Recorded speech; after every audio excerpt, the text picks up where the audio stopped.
Hello everyone, welcome to our channel. तो आज हम प्राइमरी हेल्थ केयर का पार्ट 3 वीडियो देखेंगे, जो आगे की मल्टीपल चॉइस क्वेश्चन हम लोग जानेंगे।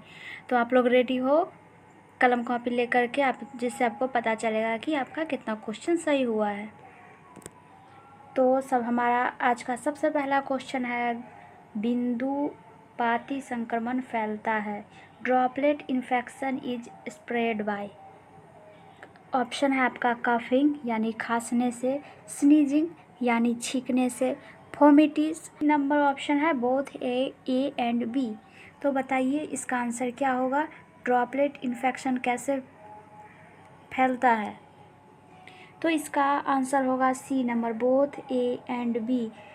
ड्रॉपलेट इन्फेक्शन कफिंग और स्नीजिंग यानी खांसने से और छींकने से फैलता है। क्वेश्चन है, दर्द निवारक दवा इस्तेमाल किया जाता है। Analgesic drug is used for. Option number है फीवर यानी बुखार में, बॉडी पेन यानी बदन दर्द में, हेडेक यानी सिर दर्द में, वोमिटिंग यानी उल्टी में। तो एनाल्जेसिक ड्रग किस में यूज हो जाता है? एनाल्जेसिक जो ड्रग वो बॉडी पेन में यूज होता है, यानी बदन दर्द में इस एनाल्जेसिक का यूज होता है दवाई का। हाइड्रोफोबिया किस कारण से होता है? Hydrophobia is caused by honey bite, cat bite, dog bite, scorpion bite. यानी मधुमक्खी के काटने से, कि बिल्ली के काटने से, कि कुत्ता के काटने से, कि बिच्छू के काटने से। हाइड्रोफोबिया किसके काटने से होता है? चारों ऑप्शन में से बताइए। तो आपका राइट आंसर है कुत्ता के काटने से हाइड्रोफोबिया होता है। अब नेक्स्ट क्वेश्चन है, 1 ग्राम वसा ऊर्जा देता है, यानी 1 ग्राम वसा में कितना ऊर्जा रहेगा? 1 gram of fat provide energy. 8 calorie, 9 calorie, 4 calorie, 12 calorie. तो इसका राइट आंसर बताइए क्या होगा? इसका राइट आंसर होगा 9 कैलोरी। नेक्स्ट क्वेश्चन है आपका, शारीरिक परीक्षण में कौन सी विधियां शामिल नहीं होती है? स्पर्श परीक्षण, निरीक्षण, आघात परीक्षण, स्वास्थ्य इतिवृत्ति यानी हेल्थ हिस्ट्री। इसका आंसर बताइए क्या होगा? इसका आंसर होगा राइट आंसर हेल्थ हिस्ट्री, यानी स्वास्थ्य इतिवृत्ति जो है वो शारीरिक परीक्षण में शामिल नहीं होता है। नेक्स्ट क्वेश्चन है आपका, निम्न में से कौन जीवित टीका है? जीवित टीका कौन सा है? तो इसका आंसर क्या होगा बताइए। Which is a live vaccine. ये पिछले के क्लास में भी बताया गया था। BCG, MMR, सेविन वैक्सीन या all of these.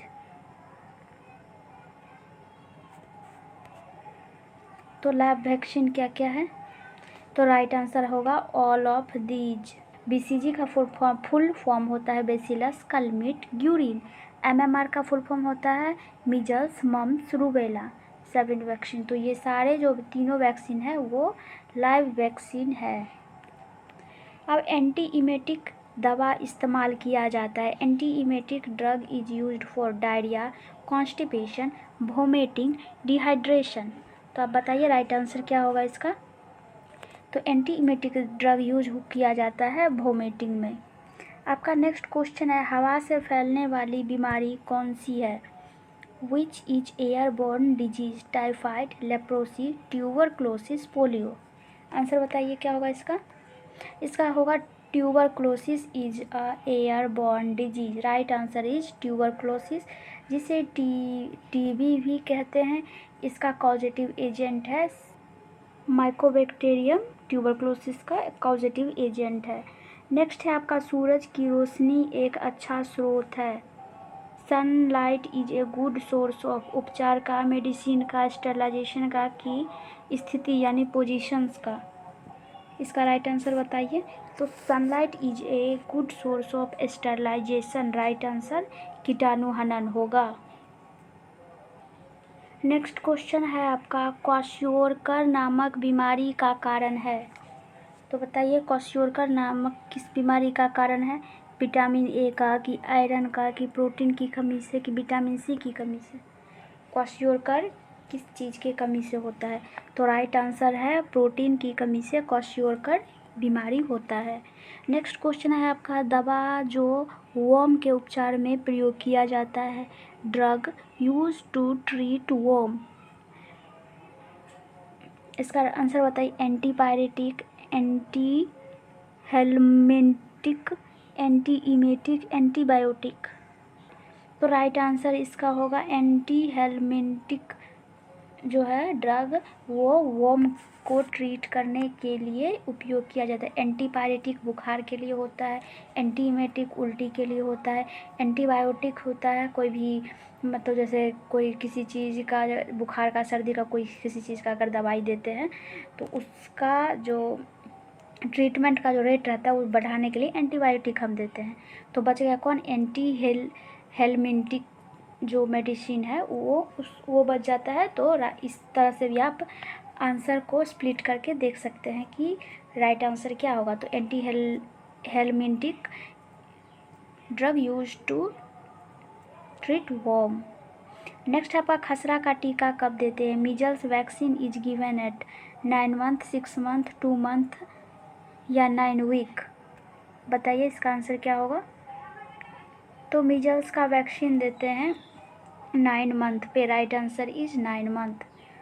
4 pint is equal to, 4 pint किसके बराबर है? 100 ml, 2000 ml, 5000 ml की 500 ml। तो इसका राइट आंसर होगा 2000 ml। नेक्स्ट क्वेश्चन है आपका, विटामिन ए लाइसिस, यहाँ पे हिंदी गलत लिखा हुआ है, इसको पढ़ेंगे तो प्रोफाइलाइसिस कहा जाता है। तो विटामिन ए का कितना डोज पड़ता है? 18 IU, IU मतलब इंटरनेशनल यूनिट, 14 IU, 17 IU या 14 lakh IU। 14 lakh IU, 14 lakh IU। इसी में से देख के पता चल जाता है कि ये ऑप्शन तो होगा नहीं। अब क्या बचा? अब 18 लाख या 17 लाख, बताइए क्या होगा। तो इसका होगा right answer is 18 lakh. Test किस लिए किया जाता है? एल्बुमिन जांचने के लिए, कि शुगर जांचने के लिए, कि एसिड टोन जांचने के लिए, कि बाइल साल्ट जांचने के लिए। तो राइट आंसर बताइए। बेनेडिक्ट टेस्ट किस लिए किया जाता है? शुगर को जांचने के लिए। नेक्स्ट है आपका, दवाई एक बार देने का आदेश कहलाता है। The type of medication order which is administered at once, start order, standing order, PRN order या one time order। Start order. Right answer is start order. Next question है आपका, सुई का जो भाग सिरिंज में फिट होता है वो क्या कहलाता है? Part of needle that which fit into syringe, tip, bevel, hub या शाफ्ट। इसका आंसर बताइए। तो इसका आंसर होगा टिप। राइट आंसर क्या होगा इसका? टिप। नेक्स्ट क्वेश्चन है आपका, प्रभावी विसंक्रमण के ऑटोक्लेव का तापमान क्या होता है? The temperature in an autoclave for effective sterilisation, 1 Celsius, 110 degree Celsius, 121 degree Celsius या 90 डिग्री सेल्सियस। इसका आंसर बताइए। देखिए इसको देख के ही पता चलेगा ना पे पानी ये उबलता है, ये भी नहीं होगा। और इस दोनों में से बताइए क्या होगा, 110 होगा या 121 होगा। तो राइट आंसर है हमारा 121 डिग्री सेल्सियस। नेक्स्ट है आपका, टाइफाइड का कारक एजेंट है। टाइफाइड का कारक एजेंट है, causative agent of typhoid, streptococcus, salmonella, clostridium, gonococcus. तो इसका राइट आंसर बताइए। बहुत बार बता चुके हैं कि क्या होगा। तो causative agent of typhoid is salmonella typhi. Next question, गर्भाशय का संकुचन करने में कौन सी दवा काम करती है? Drug responsible for uterine contraction, oxytocin, cathartics, vasopressin, carminative. इसका राइट आंसर बताइए। इसका राइट आंसर क्या होगा? यूट्राइन कॉन्ट्रैक्शन को कौन सा ड्रग इंक्रीज करता है? तो राइट आंसर है हमारा ऑक्सीटोसिन। नेक्स्ट क्वेश्चन है आपका रक्त में Hb यानी हेमोग्लोबिन और O2 यानी ऑक्सीजन की कमी के कारण त्वचा का रंग नीला होना क्या कहलाता है?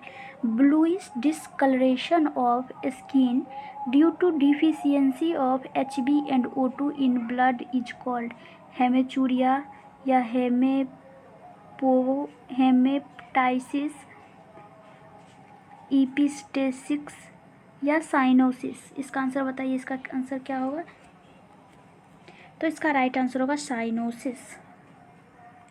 नेक्स्ट क्वेश्चन है आपका सूक्ष्मजीव के बीजाणु नष्ट करने का बेहतर तरीका कौन सा है?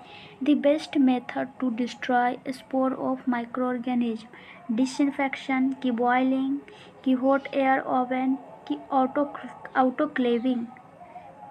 तो इसका आंसर बताइए कि इसका राइट आंसर क्या होगा?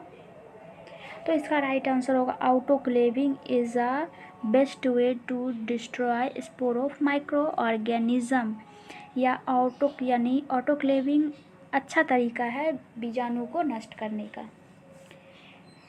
निम्न में से कौन सी चिकित्सा पद्धति आयुष में शामिल है? आयुर्वेदा, एलोपैथिक, योगा या हेम्योपैथिक। इसका राइट आंसर बताइए।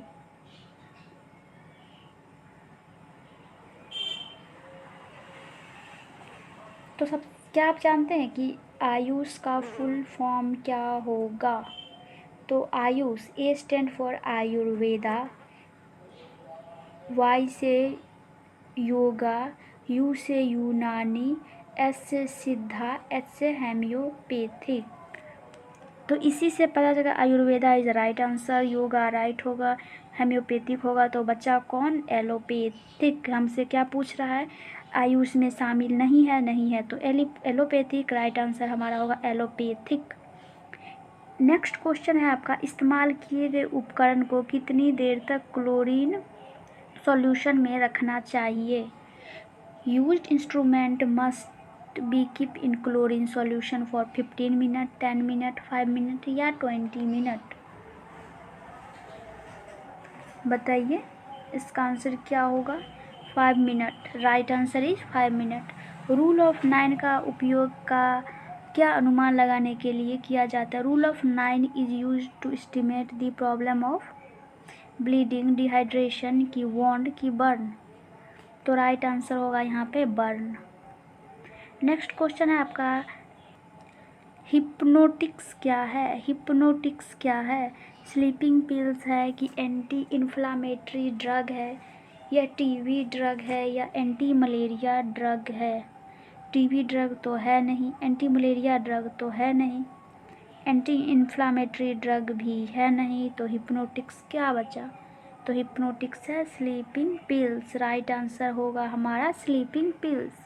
इस तरह से हमारा पार्ट 3 वीडियो कंप्लीट हो गया है। अगर वीडियो अच्छा लगा हो तो हमारे चैनल को like, share, subscribe and comment अवश्य करें। Thank you.